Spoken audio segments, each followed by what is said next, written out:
ಇದು ಎಲ್ರಿಗೂ ದುರ್ಲಭ ಅಂತಹ ಕಾರ್ಯ ಸಹಸ್ರ ಚಂಡಿಕಾ ಯಾಗ. ಆ ಯಾಗದ ಪುಣ್ಯ ಮೊದಲು ಅವರ ಕುಟುಂಬಕ್ಕೆ ಮತ್ತು ನಂತರ ನಮ್ಮೆಲ್ರಿಗೂ ತಾಯಿ ಕರುಣಿಸಲಿ ಅಂತೇಳಿ ಕೇಳಿಕೊಳ್ತಾ ಈ ಕಾರ್ಯಕ್ರಮ ಅತ್ಯಂತ ಶ್ರದ್ಧಾಭಕ್ತಿಯಿಂದ ನಡೀತಿದೆ. ಆಡಂಬರವಿಲ್ಲದೆ ತಾಯಿಯೇ ಪ್ರಧಾನವಾಗಿ, ತಾಯಿಯ ಸೇವೆಯೇ ಪ್ರಧಾನವಾಗಿ ಈ ಯಾಗವನ್ನು ನಡೆಸ್ತಿದ್ದಾರೆ. ಇದು ನಿಜವಾಗ್ಲೂ ಖುಷಿ ಕೊಡ್ತಕ್ಕಂಥ ಜಾಗ, ಖುಷಿ ಕೊಡ್ತಕ್ಕಂಥ ವಿಷಯ. ನಮ್ಮ ಜಾಗದಲ್ಲಿ ಈ ಉತ್ಸವ ನಡೀತಿರ್ತಕ್ಕಂಥದ್ದು, ಈ ಯಾಗ ನಡೀತಿರ್ತಕ್ಕಂಥದ್ದು ನಮಗೆ ಅತ್ಯಂತ ಆನಂದಕರ. ನಿನ್ನೆ ದುರ್ಗಾದೇವಿಯ ಹೋಮ, ಇವತ್ತು ರುದ್ರದೇವರ ಹೋಮ ಇತ್ಯಾದಿ ನಡೆದು ಸಪ್ತಶತಿ ಪಾರಾಯಣದೊತ್ತಿಗೆ ಆ ತಾಯಿಯ ಸೇವೆಯನ್ನು ಮಾಡ್ತಿದ್ದಾರೆ.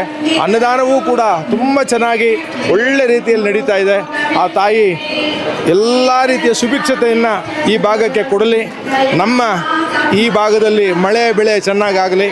ಆ ತಾಯಿ ಅನುಗ್ರಹದಿಂದ ಸಸ್ಯ ಶ್ಯಾಮಲೆಯಾಗಿ ಭೂಮಿ ಕಂಗೊಳಿಸಲಿ ಅಂತೇಳಿ ಅವರ ಕುಟುಂಬಕ್ಕೆ ಮತ್ತೊಮ್ಮೆ ಆ ತಾಯಿ ಹೆಚ್ಚಿನ ಫಲವನ್ನು ಕೊಡಲಿ ಅಂತ ಕೇಳ್ಕೊಳ್ತಾ ನನ್ನ ಮಾತಿಗೆ ವಿರಾಮ ನೀಡ್ತಿದ್ದೇನೆ.